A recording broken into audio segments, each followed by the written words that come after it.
Sensation, le MAG. Bonjour à tous, bienvenue sur Sensation en association avec TV78. Je reçois aujourd'hui Laurent Rochette, directeur général de Seine-et-Yvelines Numérique. On va parler de votre nouvelle offre de cybersécurité sur le territoire. Bonjour. Bonjour. Alors avant de parler de cette nouvelle offre, on va parler des objectifs et l'activité de Seine-et-Yvelines Numérique. Depuis combien de temps existez-vous sur le territoire et pourquoi ? Nous existons depuis 2016 à l'initiative des collectivités locales, d'abord des Yvelines, puis des Hauts-de-Seine. Le premier objectif qui nous était assigné, c'était d'apporter le très haut débit à l'ensemble des Yvelinois, en zone urbaine ou aussi bien qu'en territoire rural. Et puis, dans un second temps, mais assez rapidement, c'est qu'est-ce qu'on fait finalement avec ce très haut débit du point de vue des usages publics et sociaux. Et ce très haut débit, justement, il est partout sur le territoire des Yvelines aujourd'hui ? Oui, il est partout sur le territoire des Yvelines, absolument. Nous avons d'ailleurs tenu, il y a maintenant quelques semaines, la dernière réunion communale d'ouverture du très haut débit sur le territoire rural dans le sud yvelinois, avec nos partenaires TDF et puis les autres partenaires très actifs, Orange, SFR, Free ou encore Bouygues Télécom, qui sont les acteurs présents majoritairement sur la distribution d'Internet sur le territoire. Et en début d'année, Bertrand Coquart est venu sur notre plateau pour parler du bilan de l'année 2021 de Seine-et-Yvelines Numérique. Est-ce un bilan positif selon vous et quels étaient les projets importants de Seine-et-Yvelines Numérique ? Alors à la fois en 2021 mais aussi pour 2022. Je dirais que nos projets les plus importants sont d'abord assez diversifiés.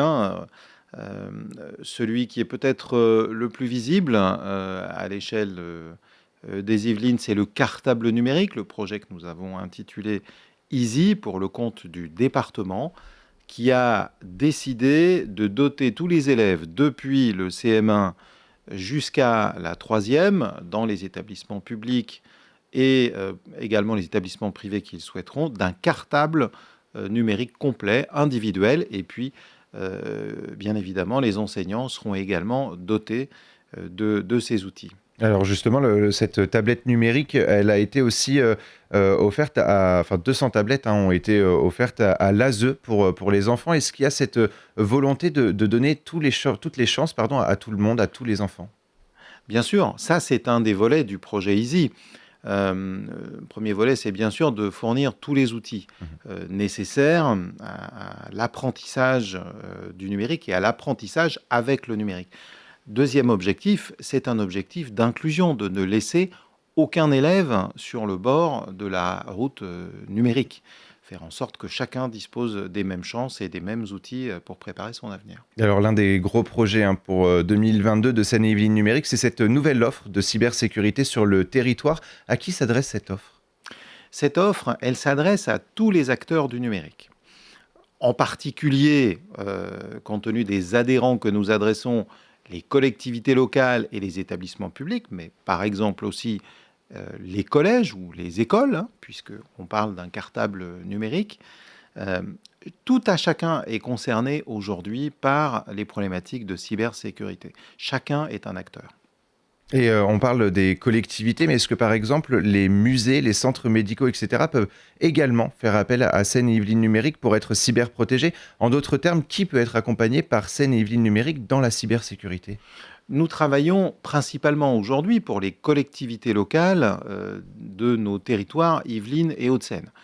Mais tous les établissements publics, tous les établissements qui exercent une mission de service public peuvent faire appel à nos services. C'est un des principaux avantages de cette forme juridique qui a été choisie pour la création de Seine-et-Yvelines Numérique. Un terme un peu barbare, c'est syndicat mixte ouvert, mais donc tous les établissements publics ou collectivités locales peuvent faire appel à nous, effectivement des musées, et pourquoi pas des acteurs du secteur de la santé, des hôpitaux par exemple. Et vous proposez également une souscription à une cyberassurance. Alors qu'est-ce que c'est cette cyberassurance ?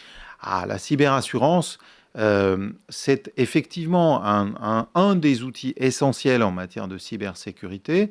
C'est finalement comment je suis couvert si d'aventure je suis effectivement attaqué. Cette cyberassurance peut par exemple couvrir le risque de reconstitution de données ou pourquoi pas de perte d'exploitation, ce qui se produit quasiment systématiquement si on n'a pas bien préparé et prévu les choses. Et avec la crise sanitaire, les failles en termes de cybersécurité ont été mises en avant. Pourquoi estimez-vous répondre positivement aux besoins grandissants de cybersécurité sur le territoire des Yvelines? Répondre à ce besoin grandissant, c'est d'abord expliquer, euh, montrer que ça n'est pas l'apanage des entreprises, du secteur privé ou d'un certain nombre de spécialistes. Montrer que tout à chacun est acteur de la cybersécurité et en premier lieu, nous, en tant que citoyens, en tant qu'utilisateurs, nous avons un rôle à jouer où les employés communaux, les employés départementaux, les employés de tout établissement public, comme dans le monde de l'entreprise. Alors justement, vous l'avez dit, nous, en tant que citoyens, on est aussi touchés par des cyberattaques. C'est-à-dire que lorsqu'une collectivité est touchée, nos données sont également en danger? Mais absolument. Des données personnelles vous concernant sont dans les systèmes d'information des collectivités. Par exemple, si vous avez des enfants, forcément, on va disposer dans les bases de données de la commune dans laquelle vous habitez, on va disposer de données concernant l'accueil périscolaire de vos enfants, concernant l'inscription de vos enfants à la cantine scolaire. Si vous faites appel aux services sociaux de la collectivité, de la commune ou encore du département, par exemple des bénéficiaires du RSA ou des aides personnalisées, par exemple en matière de handicap ou de perte d'autonomie. Toutes ces données sont présentes dans les systèmes d'information du département ou de la commune. Et ce sont donc des données qui peuvent être accessibles à des pirates. Et alors, comment se développe cette offre de cybersécurité et comment est-ce que vous accompagnez justement les collectivités ou le secteur public qui intégreront cette offre? Alors, nous les accompagnons par étapes. D'abord, sensibiliser, informer, montrer comment cette cyberattaque intervient. Et tout simplement, la première faille est humaine. C'est vous, c'est moi qui pouvons ouvrir un mail et cliquer sur un lien qui va permettre à un pirate d'entrer sur un système d'information public. Deuxièmement, ça va être de faire pour chaque établissement ou chaque collectivité un état des lieux. Quelle est l'exposition au cyber-risque? En d'autres termes, quels seraient les dégâts si demain il y a une cyberattaque? Le troisième temps, c'est comment je me protège, quels outils je peux mettre en place relativement au plan d'action que j'aurais pu déterminer. Et puis enfin, comment je fais si demain, malgré tout, vous savez qu'il n'y a pas de protection à 100%, jamais, je suis demain cyberattaqué, alors je vais employer un terme un peu technique, cryptoloqué, c'est-à-dire que je n'ai plus accès à mes données. Toutes les données dont on vient de parler sont complètement inaccessibles, aussi bien pour le public que pour la collectivité locale. Eh bien, comment je me fais assister pour sortir de cette situation avec le moins de dégâts possible? Ça, c'est toute la logique que nous avons déterminée avec laquelle nous allons accompagner nos adhérents. Et au-delà de cette offre, il faut également que les élus du territoire prennent conscience de ces cyberattaques, des dangers de ces cyberattaques?